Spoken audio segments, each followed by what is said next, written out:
Good morning students. हम जैव विविधता एवं संरक्षण बायोडाइवर्सिटी एंड कंजर्वेशन के बारे में पढ़ रहे हैं, जिसमें हम जैव विविधता को कैसे संरक्षित करें इस बारे में चर्चा कर रहे थे। और इसमें हमने स्वस्थानीय संरक्षण EC2 के बारे में पढ़ा। आज हम इसी क्रम में आगे बढ़ते हैं और पढ़ते हैं भारत में सुरक्षित क्षेत्र कौन कौन से हैं। Reserve area in India. Bharatvarsh में बहुत से ऐसे भौगोलिक क्षेत्र हैं जो लद्दाख और स्पीति के शीत मरुस्थल से लेकर थार के गर्म मरुस्थल तक, हिमालय में शीतोष्ण वन से लेकर मैदान में उष्णकटिबंधीय हरे वनों तक फैले हुए हैं। इस प्राकृतिक संपदा की रक्षा, संरक्षण और संवर्धन के लिए इंडियन गवर्नमेंट ने 1972 ईस्वी में वन्य जीवन सुरक्षा एक्ट बनाया था और इसी के अंतर्गत राष्ट्रीय उद्यान और सेंचुरी बनाई गई है। जैव मंडल संचय कार्यक्रम जो है वो 1986 ईस्वी में लागू किया गया इंडिया के अंदर। तो कुछ इंडिया के राष्ट्रीय उद्यान वगैरह के बारे में जान लें। राष्ट्रीय उद्यान, पशु विहार, सेंचुरी क्या होता है ना। राष्ट्रीय उद्यान नेशनल पार्क इस प्रकार के उद्यान को वन्य जीवन के स्वस्थानीय संरक्षण के लिए उपयोग में लाया जाता है। स्वस्थानीय के बारे में हमने EC2 के बारे में हमने पिछले लेक्चर में पढ़ा था। राष्ट्रीय उद्यान में बाहरी हस्तक्षेप की आज्ञा नहीं दी जाती है। मतलब किसी भी प्रकार का मानव क्रियाकलाप, वहाँ से वनस्पति ले जाना, लकड़ी ले जाना या और कोई भी क्रियाकलाप यहाँ की आज्ञा यहाँ पर नहीं दी जाती है। यहाँ पर घास चराना, वन लगाना या कोई फसल लगाना मना होता है। इसका कोई निजी मालिक नहीं होता है। भारत में 85 राष्ट्रीय उद्यान है जो संपूर्ण भूभाग के 1% हिस्से में फैला हुआ है। भारत का सबसे पहला राष्ट्रीय उद्यान हैली नेशनल पार्क है जो 1936 ईस्वी में बनाया गया था। वर्तमान में ये जिम कॉर्बेट नेशनल पार्क के नाम से जाना जाता है और ये उत्तराखंड के पौड़ी और नैनीताल जिले में उपस्थित है। सेकंड है पशु विहार यानी सेंचुरी। ये वो पर्यावरणीय क्षेत्र है जिसमें प्राणियों को सुरक्षित रखने का प्रबंध किया जाता है। सेंचुरी में प्राणी जाति की रक्षा की जाती है और निजी मालिकाना अधिकार और लकड़ी को काटना, कुछ वन्य उत्पादों को इकट्ठा करना, इसकी इजाज़त तब दी जाती है जब तक कि जंतुओं को कोई हानि न पहुंचाए। भारतवर्ष में 448 सेंचुरी है जो देश के 2% भूभाग पर फैले हुए हैं। इनमें जानवरों को पकड़ने, मारने और शिकार करने पर प्रतिबंध रहता है।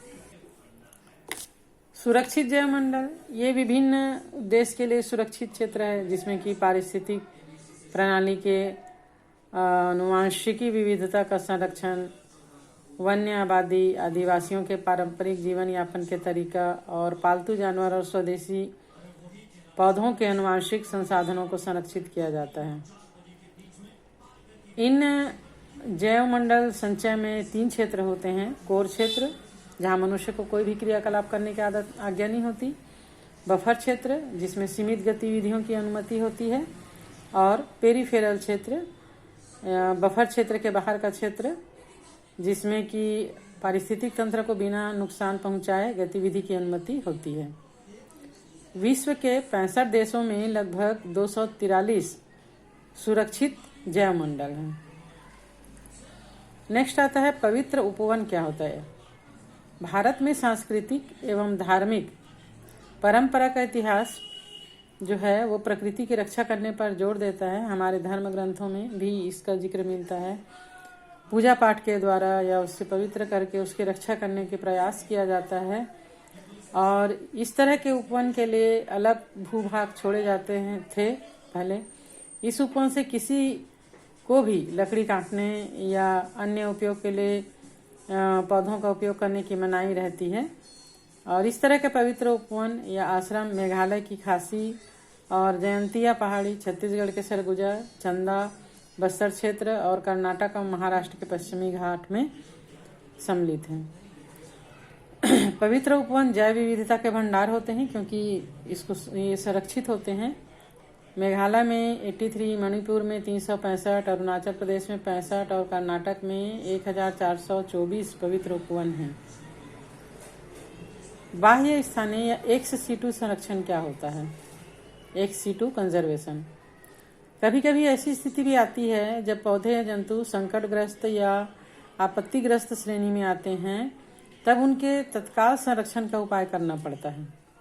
इसके लिए इन स्पीसीज को उनके आवासीय स्थान से हटाकर किसी दूसरे जगह जैसे कि वनस्पति उद्यान, प्राणी उद्यान वगैरह में रखा जाता है और उनकी देखभाल करके उनको संरक्षित किया जाता है। आज अनेक जंतु जो विलुप्त हो चुके हैं उन्हें जंतु उद्यानों में सुरक्षित रखा गया है। संकटग्रस्त और आपत्तिग्रस्त पौधों को ऊतक संवर्धन के द्वारा प्रवर्धित किया जाता है। बीजों को भी लंबे समय तक बीज बैंक में संरक्षित किया जाता है। आजकल संकटग्रस्त स्पीसीज के शुक्राणुओं और अंडों को हिमकारी परिरक्षण या क्रायो प्रिजर्वेशन के माध्यम से संरक्षित किया जा रहा है। अंडों को संरक्षित शुक्राणुओं से निषेचित करके नए जीवों को जन्म दिया जाता है। जैव विविधता का संरक्षण विश्व के समस्त देशों की सामूहिक जिम्मेदारी है। जैव विविधता को बचाने के लिए 1992 ईस्वी में रियो दी जेनेरो में पृथ्वी सम्मेलन हुआ था। इसी क्रम में 2002 ईस्वी में जोहान्सबर्ग दक्षिण अफ्रीका में विश्व सम्मेलन हुआ और इस सम्मेलन में 190 देशों ने भाग लिया। जैव विविधता को वैश्विक, क्षेत्रीय तथा स्थानीय स्तर पर बचाने की शपथ ली गई।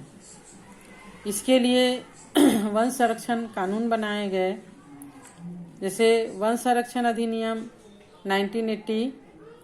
इसमें वन के विकास के रोकने के लिए वनस्पति के वनेतर प्रयोजन हेतु अंधाधुंध प्रयोग को रोकने के दृष्टि से कानून बनाया गया।